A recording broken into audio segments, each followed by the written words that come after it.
morning, everybody. I'm in Sitka, Alaska, inside my home. This is Debbie Miller, and I just wanted to start out this video with just a little explanation of why I write nature books. I've lived in Alaska for almost 50 years, and I absolutely love this place with all heart and soul and mind and pen and journaling and drafting books about this great place of wonder. So this is the view out my living room window, and sometimes, oh, just a fish was just jumping out there. Better go get the rod. In the distance, sometimes we have humpback whales. In my backyard, it's the Tongass National Forest, where I have brown bears that sometimes come into my raspberry bushes, which are right here, which will be ripe in a couple of weeks.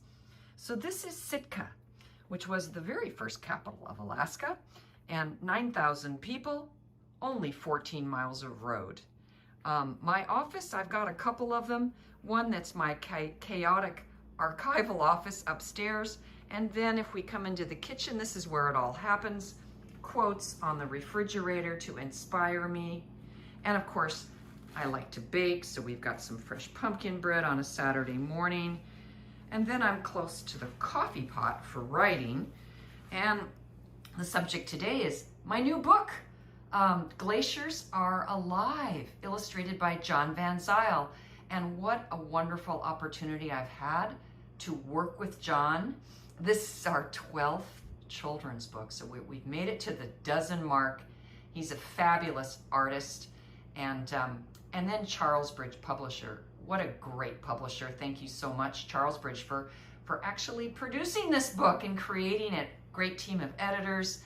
So this is the new one, and this would be a typical day where I might be sitting at the kitchen table drafting a story with this kind of a view to inspire me. I like to be very close to nature, and you can see this world that is where I write.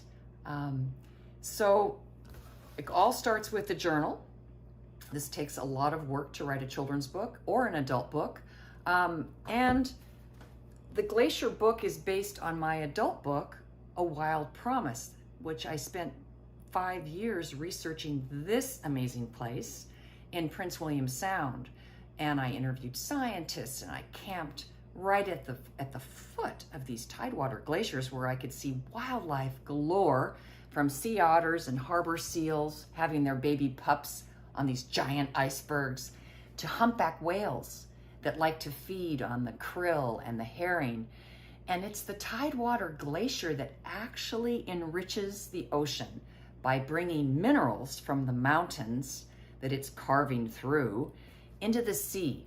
So without the tidewater glaciers, you wouldn't nearly have as much minerals and bedrock from mountains. So I like to think of humpback whales as being really made of mountains that the tidewater glaciers have ground and carried all of that material into the sea. Lots of life associated with a tidewater glacier, and that is what this book is about, is why tidewater glaciers are important, why we need them in the world, and how we're losing them because of climate change. We are really experiencing warm temperatures throughout our country, and in Alaska, all of our glaciers are either thinning or they're receding, and they're becoming landlocked. So we're experiencing climate change here in a very real way, and we see it in the ice that is melting and disappearing, whether you're up in the Arctic Ocean or you're looking at a tidewater glacier. So I felt for children it was important to understand this world, why glaciers are important. I hope you enjoy reading this and sharing it with young readers in whatever state you're living in. And if you want more information, my website is debbiemilleralaska.com, and I welcome your emails, messages. I have visited schools in 23 states. I love doing school visits and library talks, so feel free to drop me a line anytime. Thanks for listening, and have an absolutely amazing conference. Bye now.